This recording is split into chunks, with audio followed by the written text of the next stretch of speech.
નમસ્તે વિદ્યાર્થી મિત્રો, આજે આપણે પ્રકરણ 3 એમસીક્યુ બુકના 51 થી 75 નંબરના જે પ્રશ્નો છે એનો 1 બાય 1 અભ્યાસ કરતા જશું. આપણે ગયા વખતે અવરોધ કે અવરોધકતાનો તાપમાન પરનો આધાર એના વિશેનું જે સૂત્ર છે એના પરના એમસીક્યુઝ જે છે એની શરૂઆત કરી હતી. 51મો એમસીક્યુ જોઈએ તો જુઓ, એમાં 0 ડિગ્રી સેલ્સિયસ તાપમાને વાહક બી નો અવરોધ વાહક એ ના અવરોધ કરતા n ગણો છે.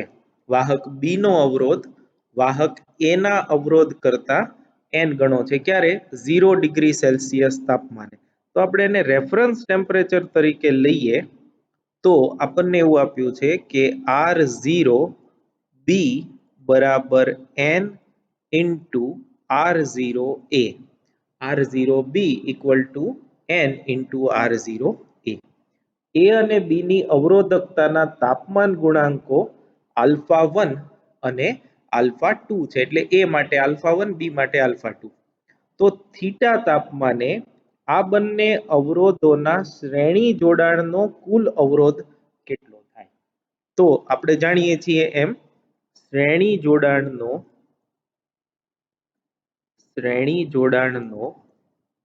કુલ અવરોધ એ થશે R બરાબર RA વત્તા RB. A નો અવરોધ વત્તા B નો અવરોધ. હવે આપણું મુખ્ય સૂત્ર આ છે, R બરાબર R0 1 plus alpha theta minus theta 0. આ આપણું મુખ્ય સૂત્ર છે. તો આપણે સંદર્ભ તાપમાન તરીકે 0 ડિગ્રી લઈએ એટલે આ થીટા 0 જે છે એ આપણું 0 થશે અને થીટા તાપમાને તો તમને ગોતવાનું કીધું છે. એટલે આના પરથી આપણે આમ લખી શકીએ બરાબર R0A into bracket 1 plus alpha 1. એ તમે અહીંયા જુઓ તો R A માટેનો ગુણાંક છે થીટા માઇનસ 0 વત્તા R0B into bracket 1 plus alpha 2 theta minus 0. બરાબર છે? બરાબર. હવે આપણે મૂકી દઈએ કેમ કે આ આપણને આપ્યું છે R0B બરાબર n ઇન્ટુ R0A. તો ધેરફોર R0A એમ નામ રાખીએ 1 પ્લસ આલ્ફા 1 થીટા કેમ કે બાકીનું તો 0 છે પ્લસ n ઇન્ટુ R0A કેમ કે R0B તમને આપ્યું છે n into R0A into 1 plus alpha 2 theta. બરાબર. હવે તમે જુઓ કે આપણા જે વિકલ્પો છે અહીંયા આ વિકલ્પોમાં 1 પ્લસ n R0 અને n R0 કોમન છે. એટલે આપણે અહીંયા જુઓ તમે તો R0A એ અહીંયા બંને બાજુથી કોમન આવશે. એટલે એને આપણે સૌ પ્રથમ કોમન લઈ લઈએ. બરાબર R0A ઇન્ટુ બ્રેકેટ અહીંયા 1 પ્લસ આલ્ફા 1 થીટા પ્લસ અહીંયા n આવશે into 1 plus n into alpha 2 into theta. તમે બાકીનું બધું જુઓ R01 સિવાયનું તો આટલું આવશે. હવે આપણે આમાં પણ આ જે 1 છે એ અને આ n એને સાથે રાખીએ અને બાકીનું જે છે આમાં આલ્ફા 1 થીટા અને આ એમાંથી થીટા કોમન આવશે. તો આપણે આને સહેજ ગોઠવીને લખીએ તો આમ થશે R0A into bracket 1 plus n 1 અને n સાથે લખ્યા plus alpha 1 plus n alpha 2 into theta.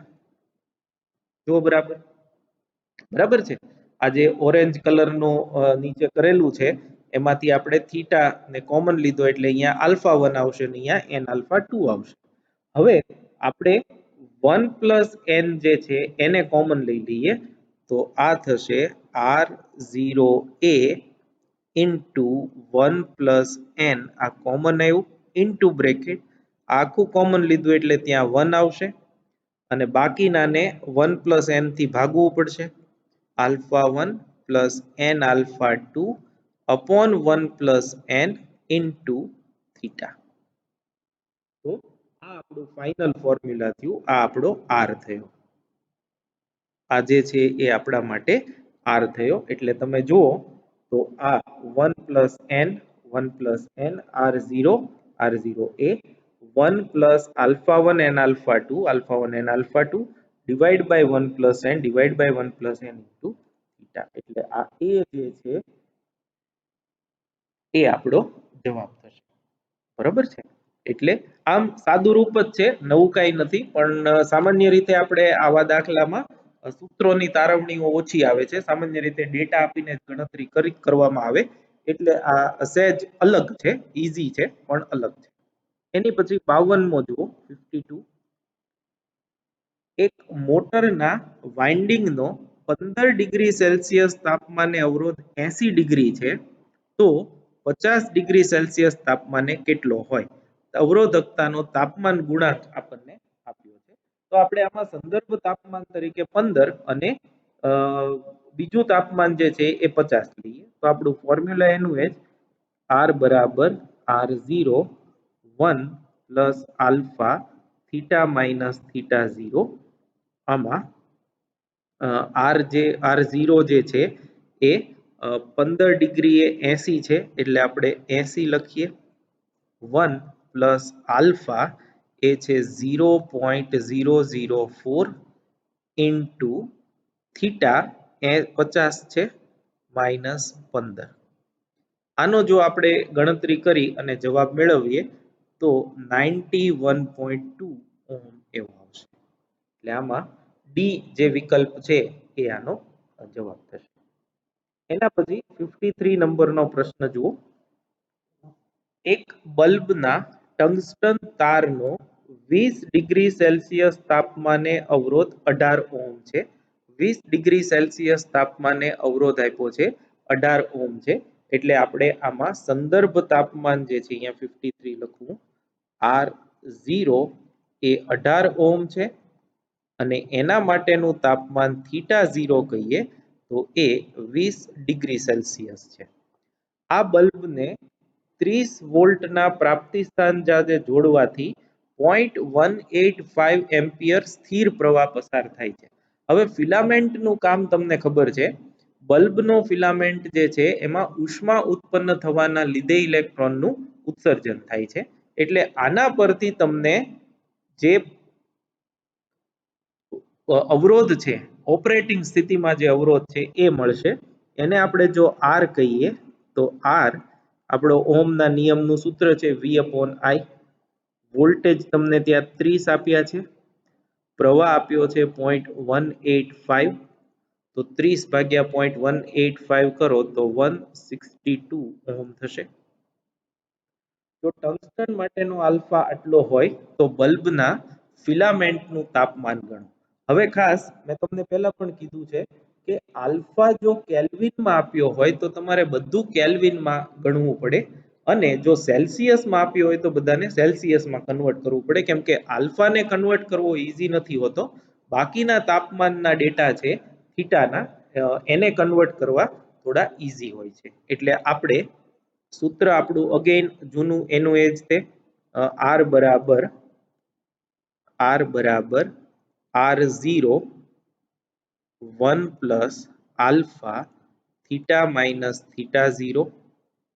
આમાં R જે છે એ 162 ઓહમ બરાબર R0 18 ઓહમ. 1 પ્લસ આલ્ફા આપણને આપ્યો છે 4.5 ઇન્ટુ 10⁻³ અને કેલ્વિનમાં છે. થીટા એ ગોતવાનું છે માઇનસ થીટા 0 20 ડિગ્રી સેલ્સિયસ છે, એને આપણે જો કેલ્વિનમાં ફેરવીએ તો 293 કેલ્વિન થશે. આનું જો આપણે સાદું રૂપ આપી અને થીટા જો મેળવીએ તો એ થીટા આવે છે 2070.7 કેલ્વિન. 2070 76.7 કેલ્વિન. એટલે એ વિકલ્પ જે છે એ એનો જવાબ થશે. અને જો સેલ્સિયસમાં પૂછ્યું હોય તો તમારે સેલ્સિયસમાં કન્વર્ટ કરવાનું, કેમ કે તમે જુઓ છો એમ વિકલ્પો જે છે એ સેલ્સિયસ અને કેલ્વિન બંનેમાં છે. ધારો કે 2070.7 કેલ્વિન વિકલ્પ ન હોય તો આમાંથી 273 છે એ સબટ્રેક્ટ કરી અને જે આવે એ તમારો જવાબ થશે. પણ આ જે છે એ ઇમ્પોર્ટન્ટ, આવા પ્રકારના એમસીક્યુ સામાન્ય રીતે એન્ટ્રન્સ ટેસ્ટમાં પૂછાતા હોય છે. પારાનું ક્રાંતિ તાપમાન 54મો પ્રશ્ન જુઓ, આ તમારે યાદ રાખવાનું છે. એટલે આ અહીંયા હું મોટા અક્ષરે લખી નાખું, યાદ રાખો. 4.2 કેલ્વિન છે. સુપર કંડક્ટિવિટીની ઘટના જ્યારે શોધાણી ત્યારે કેમરલિંગ ઓન્સે આ ગોત્યું હતું અને એ 4.2 કેલ્વિને એમને સુપર કંડક્ટરમાં પારો જે છે એ ફરી ગયો હતો. એટલે આ ઘણો ફેમસ એમસીક્યુ છે. તમારે જવાબ યાદ રાખવાનો 4.2 કેલ્વિન. 55મો જુઓ, કયા તાપમાને તાંબાના વાહકનો અવરોધ તેના 27 ડિગ્રી સેલ્સિયસના અવરોધ કરતા 4 ગણો થશે? અહીંયા 4 છે એનું 4 કરી નાખજો, 4 ગણો થશે. તાંબા માટે આલ્ફા આપ્યો છે 4 × 10⁻³ ડિગ્રી સેલ્સિયસ. તો આમાં પણ સેમ આપણી જે ટેકનિક છે, જે સૂત્ર છે એનો ઉપયોગ કરીએ. 55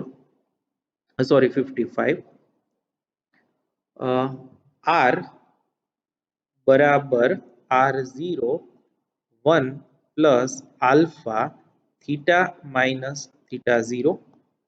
તો એમાં 27 ડિગ્રી સેલ્સિયસ ને આપણે થીટા 0 લઈએ તો R તમને આપ્યું છે 4 × R0 બરાબર R0 1 plus alpha theta minus 27 degree Celsius એટલે 27. બરાબર છે. એટલે આમાં R0 કેન્સલ, 27 નો અવરોધ R0 એનું 4 ગણો થાય છે એવું તમને આપેલું છે. તો આના પરથી જો આપણે થીટાની ગણતરી કરીએ, આલ્ફાની કિંમત મૂકી દઈએ તો એ આપણને મળે છે 777 ડિગ્રી સેલ્સિયસ. થીટા જે છે એ આપણને મળે છે 777 ડિગ્રી સેલ્સિયસ. એટલે આનો જવાબ જે છે 777 છે. એટલે અહીંયા જેટલા વિકલ્પો આપ્યા છે એમાં સૌથી નજીકનો વિકલ્પ જે છે 758 છે. એટલે આપણે આ ટીક કરશું. આ એકચ્યુઅલી એક એક્ઝામમાં પૂછાઈ ગયેલો પ્રશ્ન છે. એટલે 758 જ વિકલ્પ હતો અને એને જવાબમાં જે નજીકતમ તમે જો 1/354, 1023, 1516, 758 આપ્યું હોય તો સૌથી જે નિયરેસ્ટ છે એને આપણે જવાબ ટીક કરવો જોઈએ. તો આમાં એક ખાસ કાળજી રાખજો, એક્ઝેક્ટ જવાબ ન આવે તો જે નજીકનો છે એ આપણે ટીક કરીશું. એના પછીનો જુઓ 56મો, આ ઇમ્પોર્ટન્ટ. 56મો જે છે આ ઇમ્પોર્ટન્ટ, સોરી. એક સમાન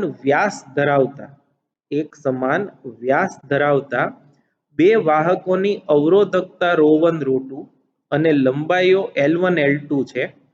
તો એમને શ્રેણીમાં જોડતા સમતુલ્ય અવરોધકતા કેટલી થાય? શ્રેણીમાં જોડતા સમતુલ્ય અવરોધકતા કેટલી થાય? હવે આપણી પાસે આના માટેનું સૂત્ર છે R બરાબર ρL/A. અવરોધનું સૂત્ર છે અવરોધકતાના સ્વરૂપમાં. તો ρ અને L જુદા જુદા છે પણ એ બંને માટે સરખા છે, કેમ કે એક સમાન વ્યાસ હોય એટલે એના આડછેદનું ક્ષેત્રફળ છે એ એક સમાન જ હોય છે. તો એની આપણે ગણતરી કરીએ. 56 શ્રેણી જોડાણનો કુલ અવરોધ R બરાબર R1 પ્લસ R2. શ્રેણીમાં તો એનો સરવાળો જ થશે. તો ધારો કે સમતુલ્ય અવરોધકતા ρ હોય તો ρ ઇન્ટુ શ્રેણી જોડાણ એટલે કેવું થાય જો તમે બરાબર સમજજો કે એક જે છે એ આ તાર છે, આ તાર, એની લંબાઈ L1, અવરોધકતા ρ1. અને એની સાથે આપણે કનેક્ટ કર્યો છે એવો ને એવો બીજો તાર પણ લંબાઈ જુદી છે, આ L2 અને ρ2, બરાબર છે. એટલે આ બે શ્રેણી જોડાણમાં થયા કહેવાય, બેયનું આડછેદ સરખું પણ લંબાઈ છે અને અવરોધકતા વધુ ઓછી છે. તો આ સંજોગોમાં પરિણામી લંબાઈ L1 + L2 થાય, જો ટોટલ લંબાઈ ડિવાઇડેડ બાય આડછેદનું ક્ષેત્રફળ તો એનું એ જ રહેશે, બરાબર R1 ρ1 L1/A પ્લસ ρ2 L2/A, બરાબર છે. એટલે આ A નીચેથી કેન્સલ થશે, તો ρ ઇન્ટુ L1 + L2 બરાબર ρ1 L1 પ્લસ ρ2 L2. તો આના પરથી ρ બરાબર ρ1 L1 plus ρ2 L2 upon L1 + L2. આ શ્રેણી જોડાણની સમતુલ્ય અવરોધકતા થઈ. એટલે તમે વિકલ્પો જુઓ તો એ વિકલ્પ જે છે એ આની સાથે મેચ થાય છે, એટલે એ એનો જવાબ થશે. પણ આ ઇમ્પોર્ટન્ટ છે, આ પણ પૂછાઈ ગયેલો છે. હવે 57 થી જેટલા પ્રશ્નો છે એમાં મોટા ભાગના કાર્બન અવરોધના વર્ણ સંકેત પરના પ્રશ્નો છે. તો એના માટે લગભગ આપણને બધાને આ યાદ હોય તેમ છતાં હું અહીંયા લખું છું, B Roy, Great Britain, very good wife. બરાબર છે. આ તમને અલગ અલગ સ્વરૂપમાં બધા શિક્ષકો છે યાદ રખાવે છે, તમારી સ્કૂલમાં જે પ્રમાણે તમને યાદ રખાયું હોય એ પ્રમાણે. But first B is for black, second B is for brown, then red, then orange, then yellow, then green, then blue, violet, green, grey and white. Okay, અને તમને ખબર છે કે સિલ્વર, ગોલ્ડન, બ્રાઉન માટે ટોલરન્સ છે કોની કેટલી હોય. અને આને અનુરૂપ જે નંબર્સ છે એ પણ તમે જાણો છો. બ્લેક માટે 0, બ્રાઉન માટે 1, પછી 2, 3, 4, 5, 6, 7, 8 અને 9. અને એને કેવી રીતે લખવાના અવરોધને એ પણ ખબર છે. તો હવે આપણે એક પછી એક જોતા જઈએ. 57 તમે જુઓ, કાર્બન અવરોધોમાં ચોથો પટ્ટો છે એ શી માહિતી આપે. તો એ આપણને ખબર છે, ચોથો પટ્ટો છે એ અવરોધની ટોલરન્સ આવે, ક્યાં તો નો હોય અથવા તો હોય તો એ સિલ્વર કે ગોલ્ડન કલર. પછી જુઓ, એક કાર્બન અવરોધ પર આ ક્વેશ્ચન ઇમ્પોર્ટન્ટ છે. રંગોનો ક્રમ ભારતના રાષ્ટ્રધ્વજ પરના રંગોના ઉતરતા ક્રમમાં છે. ભારતના રાષ્ટ્રધ્વજના ક્રમના ઉતરતા ક્રમમાં છે.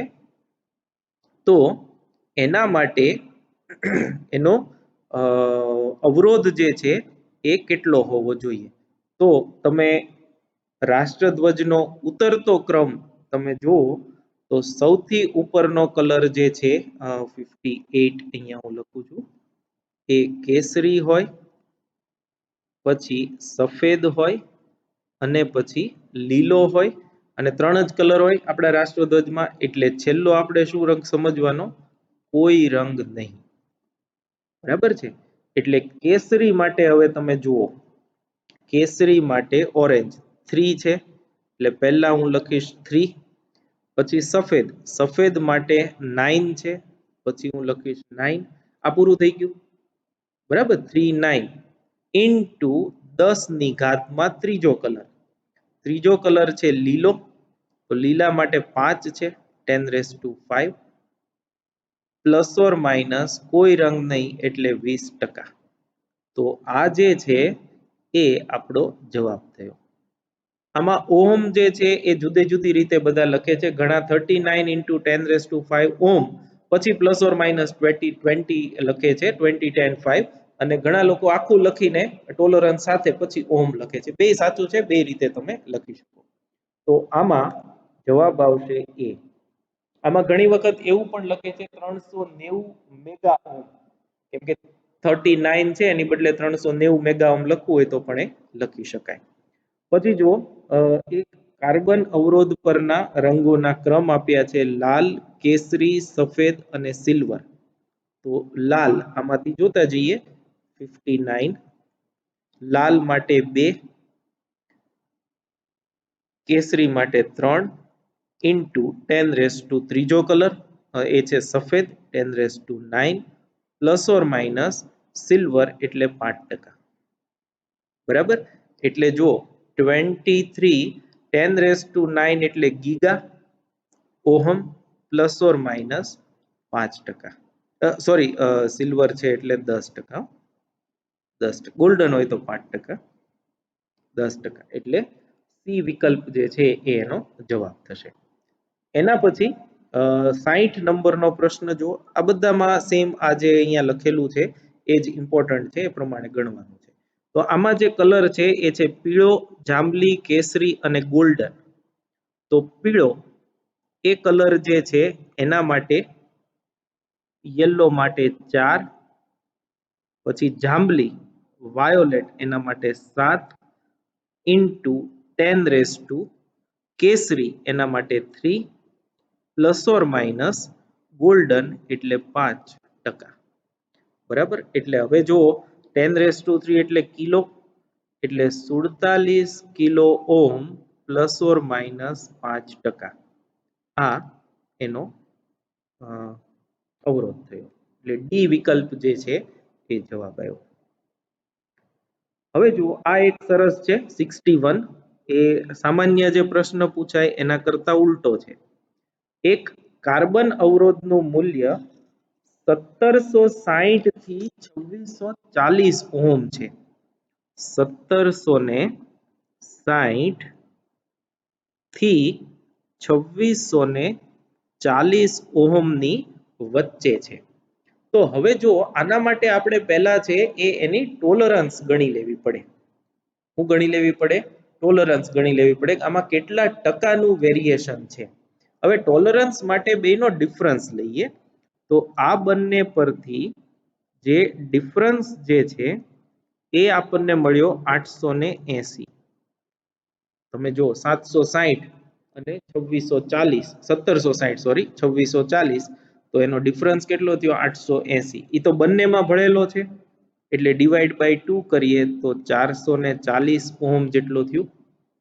440 ઓહમ જેટલું થયું.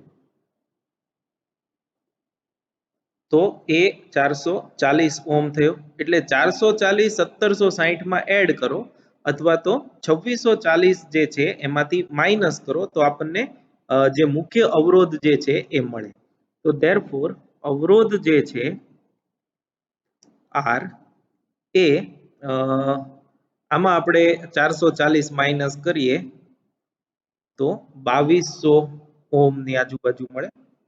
તો 2200 માં આને આપણે આમ લખી શકીએ 22 into 10⁻², 22 into 10⁻². તો આ 2 જે છે એ કોના માટે છે? રેડ માટે. બીજો 2 જે છે એ પણ કોના માટે થયો? રેડ માટે. અને 10⁻² છે એટલે એ પણ કોના માટે થયો? રેડ માટે. તો એમાં, અને આ જે છે એ 20% છે, એટલે આમાં તમે જુઓ 61, તો એમાં પહેલો કલર લાલ, બીજો લાલ, ત્રીજો પણ લાલ અને ચોથો કોઈ રંગ નહીં, કેમ કે 20% ટોલરન્સ એમાં છે. તો ડી વિકલ્પ જે છે એ એનો જવાબ થયો. લાલ, લાલ અને લાલ, કેમ કે બધું 2 2 અને 10⁻² છે, અને એના 20% તમે કાઢો, બરાબર, 2200 ના 20%, તો એ 440 થશે. અને 440 એડ કરો અને સબટ્રેક્ટ કરો, એટલે તમને જે મળે એ તમારી રેન્જ મળી ગઈ 1760 થી 2640. એટલે આ સરસ છે. આ એક્ચ્યુઅલી તમને કલર ઉપરથી અવરોધ ગોતવાનો હોય તો બહુ સહેલું પડે, પણ આંકડા ઉપરથી કલર ગોતવાના હોય એના જનરલી થોડા ટ્રિકી હોય છે. આ એના પરનો છે. એટલે આવા પ્રકારના જે દાખલાઓ છે એના માટે આ ઇમ્પોર્ટન્ટ. પછી જો એની પછી જે કલર આપ્યા છે એમાં છે બ્રાઉન, વાયોલેટ અને સિલ્વર. બ્રાઉન, વાયોલેટ અને સિલ્વર. આમાં એક કલર એડ કરવાનો રહી ગયો છે, તમે એડ કરી દેજો તો જ જવાબ આવશે. બ્રાઉન, વાયોલેટ, બ્રાઉન અને સિલ્વર, એટલે હજી એક બ્રાઉન કલર જે છે એ એમાં એડ કરવાનો છે. તો જો બ્રાઉન અહીંયા હું લખું છું 62, બ્રાઉન એટલે 1, વાયોલેટ એટલે 7 ઇન્ટુ 10 ત્રીજો બ્રાઉન એટલે અગેન 1 પ્લસ ઓર માઇનસ કયો છે સિલ્વર એટલે 10%. તો આ થશે 170 ઓહમ પ્લસ ઓર માઇનસ 10%. આ એનો અવરોધ થયો, જે આપણો સી વિકલ્પ જે છે એ એનો જવાબ છે. ત્યારબાદ 63 નંબરનો પ્રશ્ન જુઓ. ચાંદીના એક તારનો 27 ડિગ્રી સેલ્સિયસ તાપમાને અવરોધ 2.1 અને 100 ડિગ્રી સેલ્સિયસ તાપમાને 2.7 છે. તો એનો અવરોધકતાનો તાપમાન ગુણાંક એટલે કે આલ્ફા ગોતવાનો છે. અને તમને આમાં કીધું છે કે સંદર્ભ તાપમાન 20 ડિગ્રી સેલ્સિયસ લો. એટલે આમાં 63 R બરાબર R0 1 plus alpha theta minus theta 0, આ આપણું પ્રાઇમરી ઇક્વેશન. હવે R1 બરાબર R0 1 plus alpha theta 1 minus theta 0. પહેલું તાપમાન જે છે જે આપણને કયું આપ્યું છે 27, એના માટેનો અવરોધ R1 લઈએ, અને R2 આવું ને આવું બીજા તાપમાન માટે લખીએ તો R2 બરાબર R0 1 plus alpha theta minus theta 0. અહીંયા આગળ આપણે લખશું આને થીટા 2. તો આના પરથી R2 માઇનસ R1 કરીએ, સોરી R2 અપોન R1 બરાબર R0 1 plus alpha theta 2 minus theta 0 divided by R0 1 plus alpha theta 1 minus theta 0. કેમ કે આલ્ફા અને થીટા 0 તો સરખું જ રહેશે, એટલે R0 કેન્સલ થયું. જે કિંમતો આપણને આપી છે એ મૂકી દઈએ.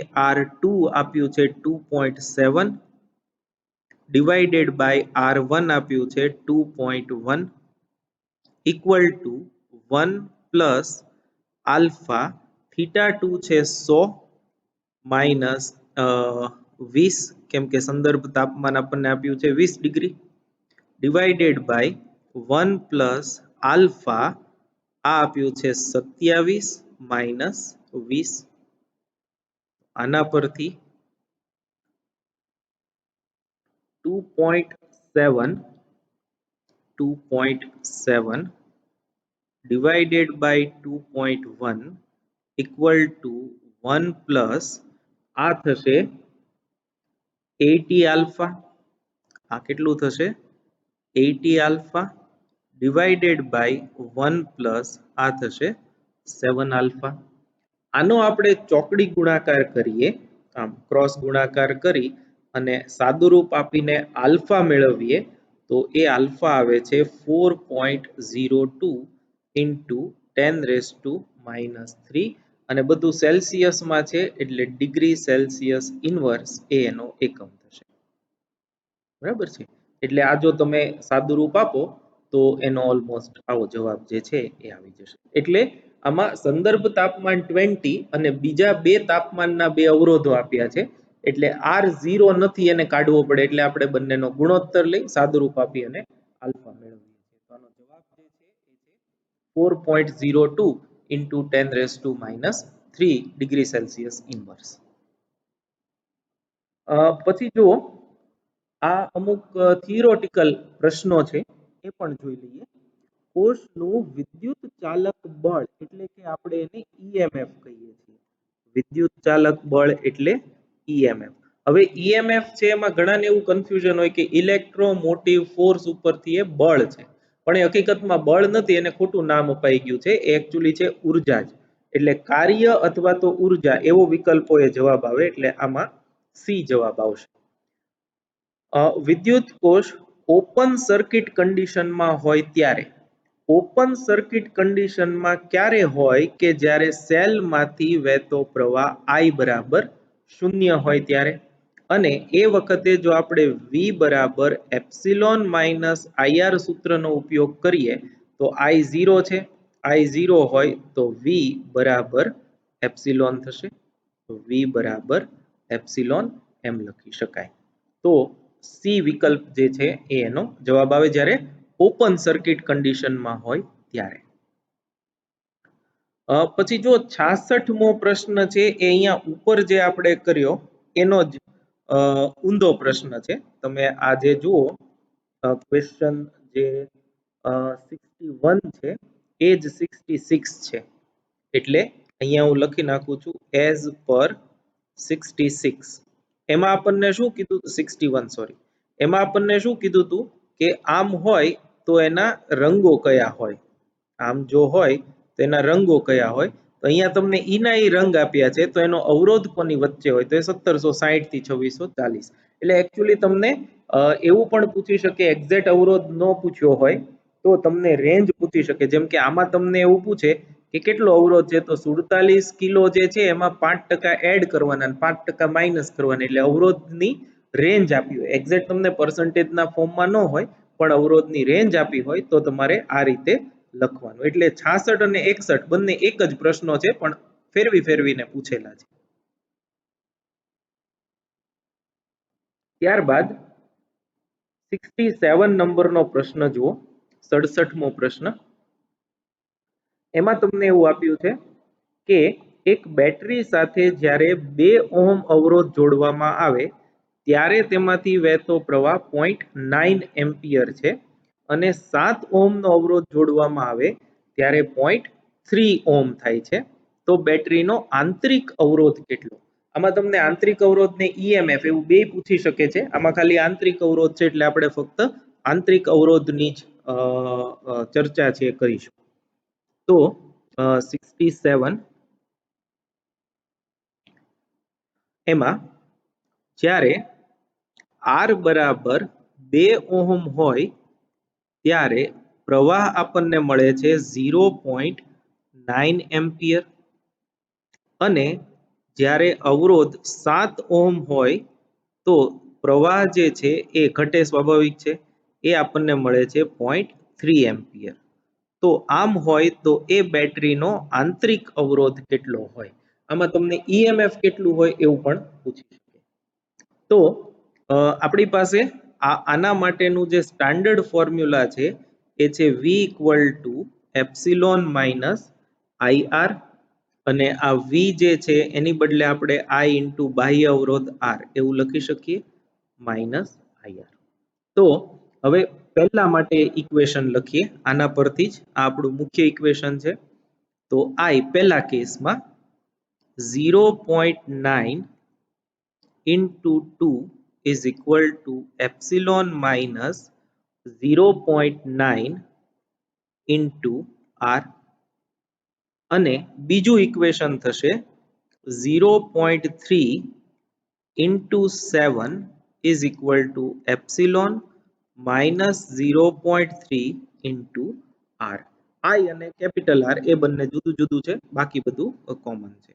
આના પરથી ઇક્વેશન મળે 0.9 into 8 એટલે 1.8 equal to epsilon minus 0.9 R, અને આના પરથી આપણને મળે 2.1 is equal to epsilon minus 0.3 R. આને આપણે સમીકરણ 1 અને આને આપણે સમીકરણ 2 કહી દઈએ.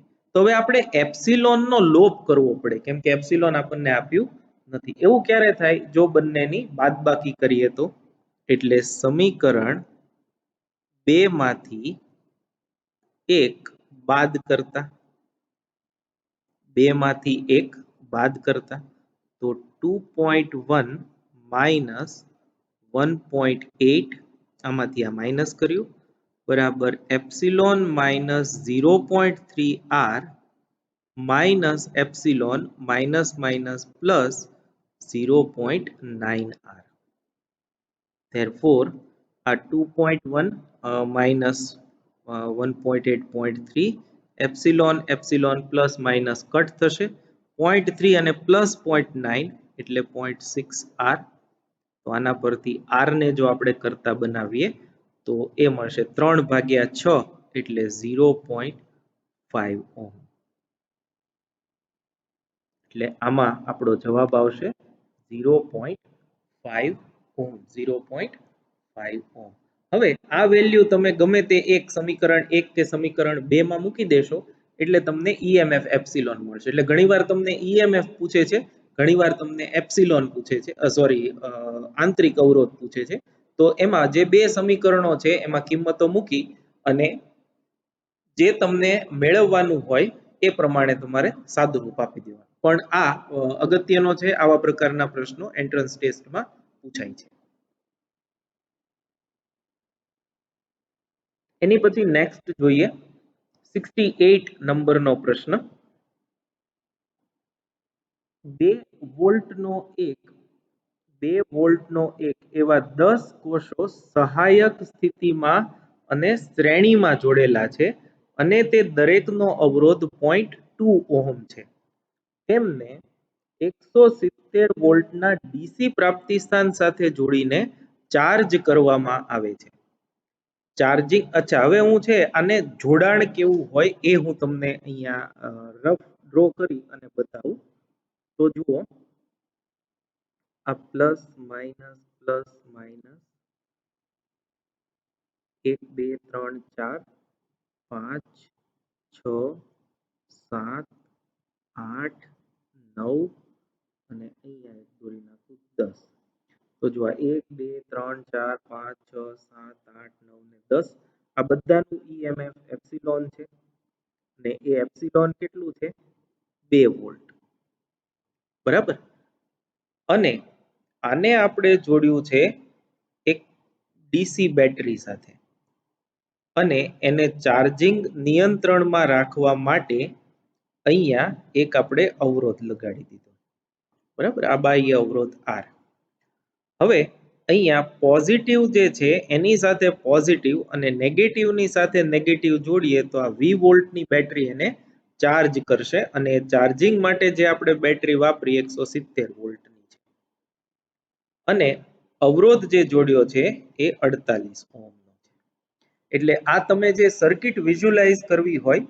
તો આવી રીતે કરી શકાય 10 એપ્સિલોન વાળા સેલ શ્રેણીમાં સહાયક સ્થિતિમાં જોડ્યા છે અને 10 ને ચાર્જ કરવા માટે એક 170 વોલ્ટની બેટરી આપણે લગાડી દીધી છે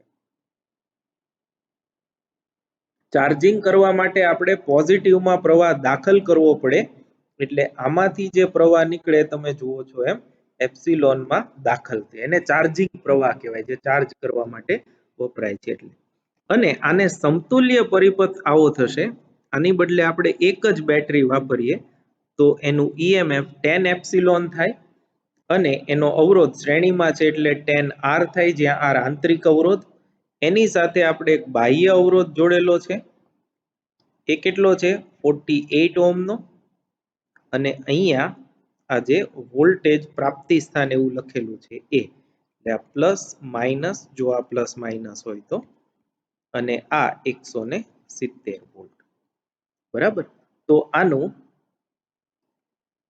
પરિણામી વોલ્ટેજ અથવા તો સ્થિતિમાન કયો તો સ્થિતિમાન એ થશે 170 માઇનસ 10 એટલે 170 માઇનસ 10 ઈએમએફ કેટલું આપ્યું છે 2 વોલ્ટ એકનું એટલે આ થયું 150 વોલ્ટ એટલે આખા પરિપથનું સમતુલ્ય ઈએમએફ જે છે અથવા તો સમતુલ્ય વોલ્ટેજ છે એ આપણને કેટલા મળ્યા 150 વોલ્ટ અને કુલ અવરોધ પરિણામી અવરોધ R બરાબર એક તો R ટોટલ RT કહું તો R વત્તા 10R કેમ કે એ તો બધું શ્રેણીમાં જ છે તો R આપણને આપ્યો છે 48 વત્તા 10 ઇન્ટુ સ્મોલ r જે છે એ 0.2 છે એટલે આ 50 ઓહમ થશે 50 ઓહમ થયો બરાબર તો પ્રાપ્તિ સ્થાનમાંથી મળતો પાવર અને ઉષ્મા રૂપે વિખેરણ પામતો પાવર કેટલો હોય? તો આના ઉપરથી આપણને ફાઇનલ કરંટ મળે I બરાબર V upon R total, V 150, અવરોધ 50, એટલે આ આપણને મળ્યો 3 એમ્પિયર. આ જે 3 એમ્પિયર છે આને કહેવાય ચાર્જિંગ પ્રવાહ. આ યાદ રાખજો, આમાં તો નથી પૂછ્યું પણ તમને એમ પૂછે કે તો આ પરિપથ માટે ચાર્જિંગ પ્રવાહ કેટલો, તો તમારે ટોટલ વોલ્ટેજ ટોટલ અવરોધ ગણી બેનો ભાગાકાર કરવાનો, એ જે આવે એ તમારો પરિણામી ચાર્જિંગ પ્રવાહ જે છે એમ કહીએ છીએ. હવે પ્રાપ્તિ સ્થાનમાંથી મળતો પાવર P બરાબર VI, અને આપણને ખબર છે ઉષ્મા રૂપે વિખેરણ પામતો જે પાવર હોય એ I²R જેટલો હોય. ઉષ્મા રૂપે વિકિરણ પામે I²R અને પ્રાપ્તિ સ્થાનમાંથી મળે VI. તો V પ્રાપ્તિ સ્થાનના વોલ્ટેજ 170 છે, એના ગુણ્યા 3 કરીએ એટલે આ આવશે 510 વોટ, અને I²R કરો એટલે 9 ગુણ્યા 50 એ આવશે 450. તો આનો જવાબ જે છે એ C થયો, 510 વોટ અને 450 વોટ. એટલે બાકીનો જે ડિફરન્સ છે 510 વોટ જે છે એ અહીંયા જે આ બેટરી લગાડેલી છે આ બેટરી 510 વોટ જેટલો પાવર આપે છે. એમાંથી આ સેલને ચાર્જ કરવા માટે વપરાય એ પાવર ફક્ત 60 વોટ જ છે. બાકીના 450 વોટ એ જુદા જુદા અવરોધોમાં ઉષ્મા સ્વરૂપે વ્યય પામે છે. બરાબર છે. ચાર્જિંગ માટેનો એક બહુ સરસ એક્ઝામ્પલ છે અને એ તમને બધાને આવડવા, આમાંથી ઘણા બધા MCQ નીકળી શકે. ચાર્જિંગ પ્રવાહ કેટલો, આમાં તો મેં બે એડ કર્યું છે, બાકી પ્રાપ્તિ સ્થાનનો પાવર અથવા તો ઉષ્મા રૂપે વિકિરણ પામતો પાવર બેમાંથી એક પૂછી શકે. સેલનું EMF બદલી શકે, સેલનો આંતરિક અવરોધ બદલી શકે, સેલની સંખ્યા બદલી શકે. 10 ની બદલે 22 સેલ, 15 સેલ, 25 સેલ એ પણ આપી શકે. એટલે આ બહુ જનરલ એક્ઝામ્પલ છે અને આ અગત્યનો છે. આમાં ફેરફાર કરી અને તમને જે સ્પર્ધાત્મક પરીક્ષાઓ છે એમાં પૂછી શકે. ત્યારબાદ 69 નંબરનો પ્રશ્ન જુઓ. આ જુઓ 69 જે છે બહુ ટ્રિકી અને બહુ સરસ પ્રશ્ન છે. એક વિદ્યુત કોષ સાથે 10 ઓહમનો અવરોધ જોડેલ છે. હવે આ કોષ સાથે 20 ઓહમનો અવરોધ જોડવામાં આવે એટલે કે આપણે અવરોધ વધારીએ છીએ. 10 માંથી 20 કરે, 25 માંથી 50 કરે, 60 માંથી 70 કરે, બરાબર. ટૂંકમાં અવરોધ વધારવામાં આવે તો કોષના ટર્મિનલ વોલ્ટેજમાં શું ફેર થાય? તો હવે બરાબર સમજજો કે ટર્મિનલ વોલ્ટેજ જે છે 69 V બરાબર એપ્સિલોન માઇનસ IR છે. એમાં એપ્સિલોન અને R આ બંને તો અચળ છે, તો V કોના પર આધાર રાખે? પ્રવાહ પર. અને પ્રવાહ માટે આપણી પાસે ઓહમનો નિયમ છે, એના મુજબ એ થશે V upon R. હવે આપણે શું કરીએ છીએ તો કે R વધારીએ છીએ. R વધારીએ એટલે પ્રવાહ ઘટે. R આપણે બમણો કરી નાખ્યો એટલે પ્રવાહ છે ઘટે, અડધો થઈ જાય. તો પ્રવાહ ઘટે એટલે ટર્મિનલ વોલ્ટેજ વધે. પ્રવાહ ઘટે એટલે એપ્સિલોન માઇનસ IR જે છે એમાં IR માં ઘટાડો થાય. IR માં ઘટાડો થાય પણ એને તો માઇનસ કરેલું છે એટલે V માં વધારો થાય. એટલે ટર્મિનલ વોલ્ટેજ જે છે બેઝિકલી એ વધશે. આ બહુ ટ્રિકી સવાલ છે. તમને એમ થાય કે અવરોધ વધે તો પ્રવાહ જે છે એ ઘટે એટલે ટર્મિનલ વોલ્ટેજ એ ઘટે, પણ એવું નથી. ટર્મિનલ વોલ્ટેજ જે છે એ વધશે, એ યાદ રાખજો ખાસ. પછી 70મો પ્રશ્ન, આ પણ બહુ સરસ છે. 3 અવરોધો આપ્યા છે અને એ 1:2:3 ના પ્રમાણમાં છે. એટલે એકનો અવરોધ R કહીએ, આપણને R કેટલો ખબર નથી પણ R કહીએ, તો બીજાનો 2R અને ત્રીજાનો 3R થશે. સમાંતર જોડાણમાં તેમનો સમતુલ્ય અવરોધ 6 ઓહમ હોય તો શ્રેણી જોડાણમાં કેટલો હોય? શ્રેણી જોડાણમાં કેટલો હોય? તો આપણે ગણતરી છે આવી રીતે કરીએ. 69 R1 is to R2 is to R3 is 1:2:3, 1:2:3 છે. તો સમાંતર જોડાણમાં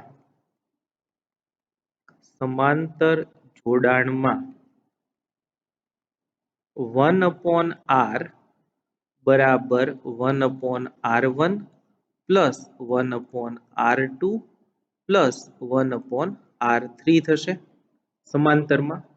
therefore 1/6, કેમ કે સમાંતરનો સમતુલ્ય કેટલો કીધો છે આપણને 6 ઓહમ, એ તો તમને આપી દીધો છે, બરાબર 1 પહેલો અવરોધ r હોય તો બીજો અવરોધ થશે 2r વત્તા ત્રીજો અવરોધ થશે 3r. 1/r plus 1/2r plus 1/3r બરાબર 1/r 1 પ્લસ 1/2 પ્લસ 1/3. તો આનું આપણે સાદુરૂપ આપીએ તો એ થશે 11/6r, 11/6r. તો આ 6 અને 6 કેન્સલ કરીએ તો r જે છે એ મળશે 11 ઓહમ. r કેટલું મળ્યું? 11 ઓહમ મળ્યું. એટલે આના પરથી હવે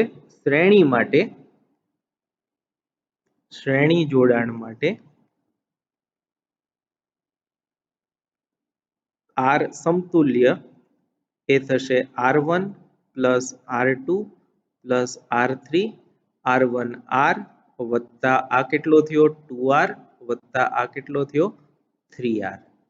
therefore r ટોટલ એ થશે r11 વત્તા 2 ગુણ્યા 11 વત્તા 3 ગુણ્યા 11, એટલે 11 વત્તા 22 વત્તા 33, એનો ટોટલ જો આપણે કરીએ તો એ થશે 66 ઓહમ. એટલે જો શ્રેણીમાં સમાંતરમાં 6 ઓહમ હોય તો શ્રેણીમાં એ 66 ઓહમ જેટલો હોય. એટલે આમાં તમને તો અવરોધ કેટલો હોય એવું પૂછી શકે, અને આમ જેમ પૂછ્યું છે એમ શ્રેણીમાં કેટલો હોય એ પણ પૂછી શકે, તો એ 66 ઓહમ આવશે, પણ એ અગત્યનો છે.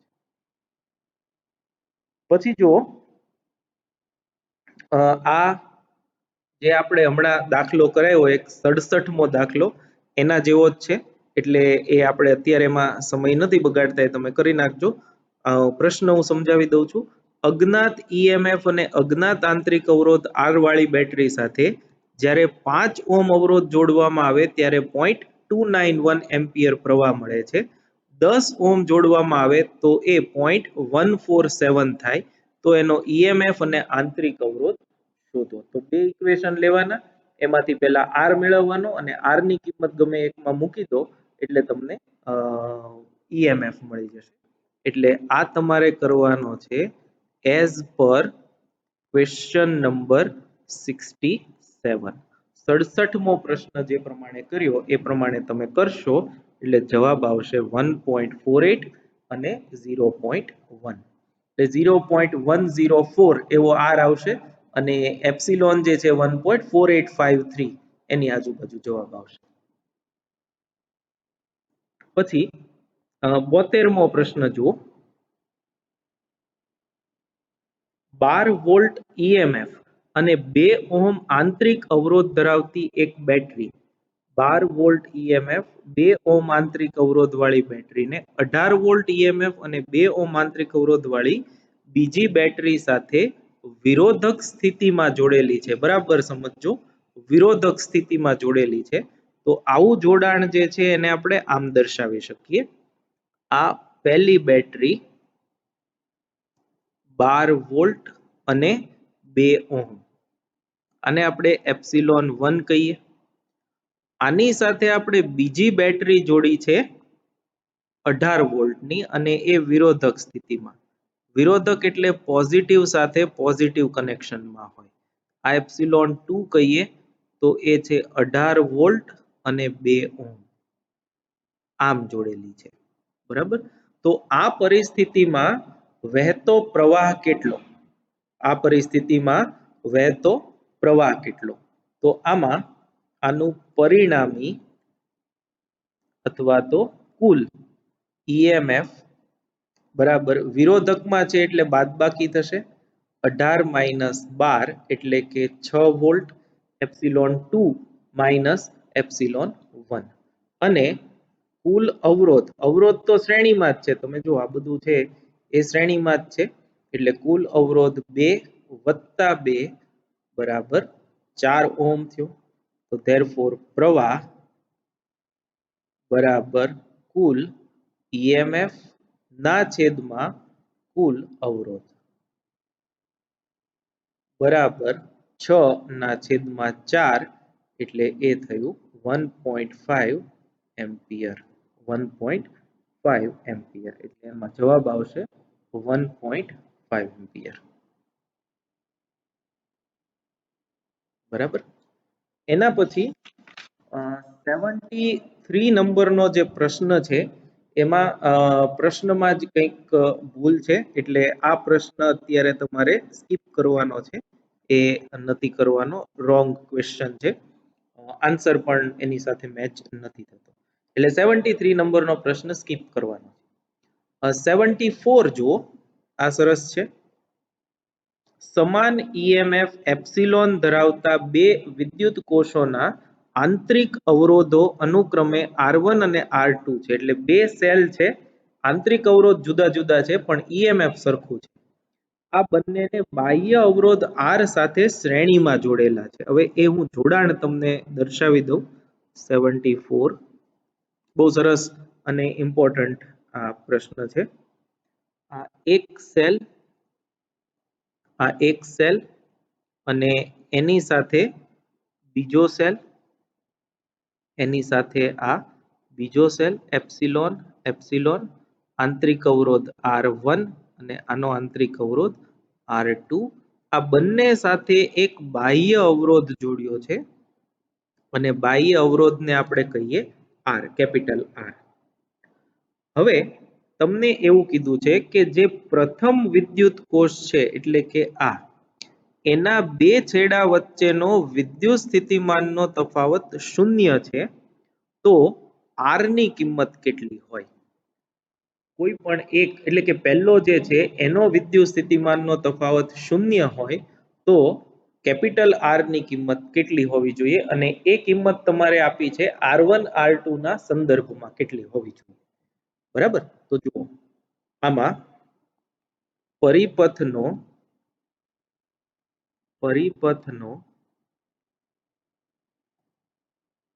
કુલ અવરોધ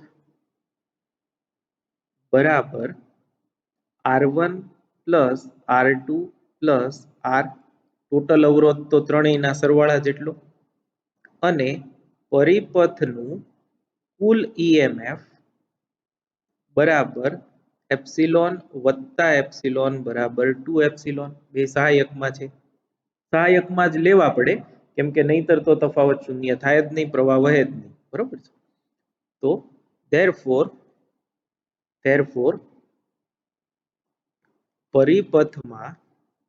પરિપથમાં પ્રવાહ I એ કેટલો થશે તો કે કુલ ઈએમએફ ના છેદમાં કુલ અવરોધ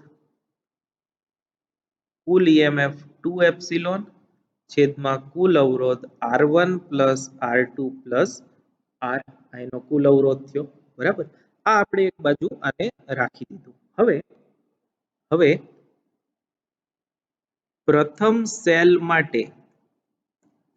સેલ માટે ટર્મિનલ વોલ્ટેજ V બરાબર એપ્સિલોન માઇનસ IR આ સમીકરણ પરથી V1 બરાબર એપ્સિલોન તો એપ્સિલોન જ છે એમાં 1 2 છે નહીં માઇનસ I એ પણ કોમન છે ઇન્ટુ R લેવાનો આપણે R1 કેમ કે પહેલા સેલ માટે છે અને એ તમને આપ્યું છે 0 એટલે આ તમને આપી દીધું છે 0 બરાબર epsilon minus IR1 therefore epsilon બરાબર I into R1 therefore epsilon બરાબર I ની જે આ કિંમત છે અહીંયા મૂકી દઈએ 2 epsilon upon R1 plus R2 plus R into R1 epsilon epsilon cancel તો આના પરથી R1 plus R2 plus R બરાબર 2 into R1. Therefore, R બરાબર R1 minus R2. તો એમાં જવાબ C આવશે R1 minus R2. આમાં તમને બીજાને અક્રોસ જો શૂન્ય કીધું હોય તો જવાબ આવે R2 minus R1. જો તમને એવું કે બીજા વિદ્યુત કોષના બે છેડાને સમાંતર હોય તો તમારે V equal to epsilon minus I R2 કરવાનું આવે તો 2R2 minus R1 આવશે બરાબર એટલે 2R2 minus R2 minus R1 એટલે R2 minus R1 એવો જવાબ આવે. પછી 75મો જે છે એ વોલ્ટાનો સેલ છે. આ તમારે હાલ પૂરતું યાદ રાખવાનું છે. યાદ રાખો વોલ્ટાનો સેલ જે છે એ પ્રાથમિક પ્રકારનો સેલ છે. પ્રાથમિક અને ગૌણ કોષો કોને કહેવાય એનો ઉલ્લેખ એ આપણે આવતી વખતે કરીશું. તો આ 1 થી 75 પ્રકારના 1 થી 75 નંબરના જે પ્રશ્નો છે એનું આપણે સોલ્યુશન જોયું. Thank you very much.